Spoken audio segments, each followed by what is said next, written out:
after you graduate, say you decide to graduate, but it's a class that you need to take, but you don't want to take it here, you can take it somewhere else and transfer it back in, and it won't affect your GPA here.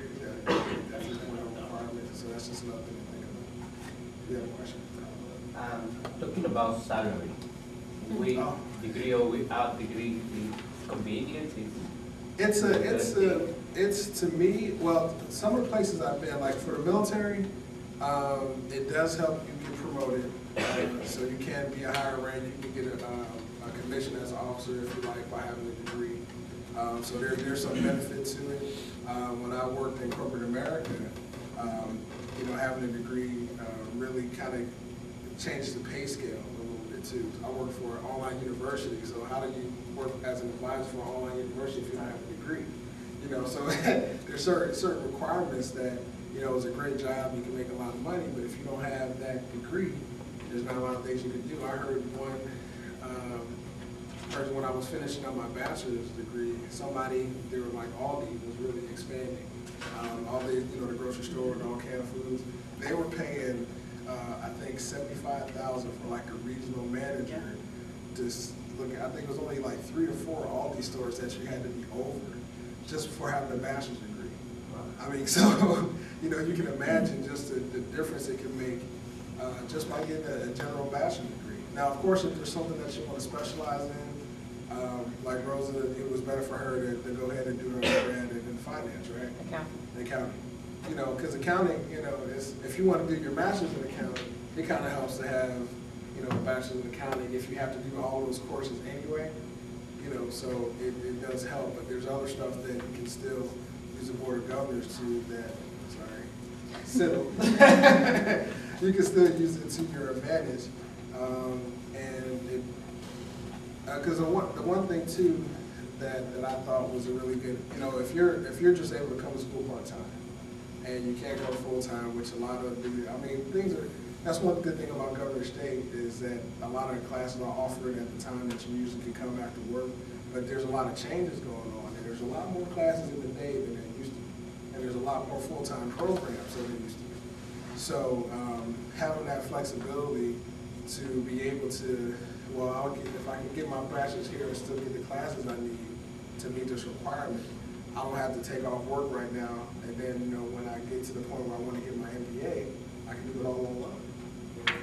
So there's a lot of different advantages. Like she said, come and sit down. You know, everybody's little thing is different, and you really have to. They have to look at your transcripts. They have to look at your life experience. They have to look at everything that you have to offer, and don't leave anything out. Anything you can think of, just say, hey, can I use that? Can I use that? Once you guys are in the program already, so you know. But you know, spread the word, because it's not for everybody. I mean, you know, it's not for everybody, but it's a tool that you can use, especially if you know where you want to go or have an idea where you want to go. You might be able to use it as a tool to kind of get you there a little bit quicker. You have a question? One other thing it reminded me of was when we were talking about non-degree seeking. Lots of things, and probably since, like, when did you start? When did you start taking classes with us? Fall of 08. Okay, so you did it quick then.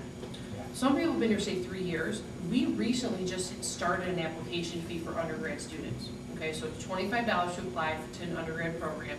It's $50 for a graduate program and $75 for a doctoral. Unless you're military. Unless you're military, active or veteran. Now, having said that, let's say you don't decide what you want to do and you say, I'm going to go non-degree seeking, I'm going to try this communications class. You have to pay $50 to be a non-degree seeking student. Then you say, yeah, I really like communications. Now you have to apply to the degree, because non-degree we don't need to see anything. You fill out a piece of paper and you can take those classes. What it's used for is, I'm at UIC, you guys have a class that fits better in my schedule, I'm going to take it with you and transfer it back there. That's what it's designed for. Some people use it to boost a GPA, whatever the reason is, try a class out before they apply to a program. You would then have to pay another $50 application fee to apply to the program. So that's why we try to hit you early enough so you're not doing non-degree, because one, they don't guarantee they take it. Usually if you talk to the department, you take Comms 550 and it's a required class, they're going to take it. But it's not a guarantee. And two, you're going to have to pay $100 to go in a program like that.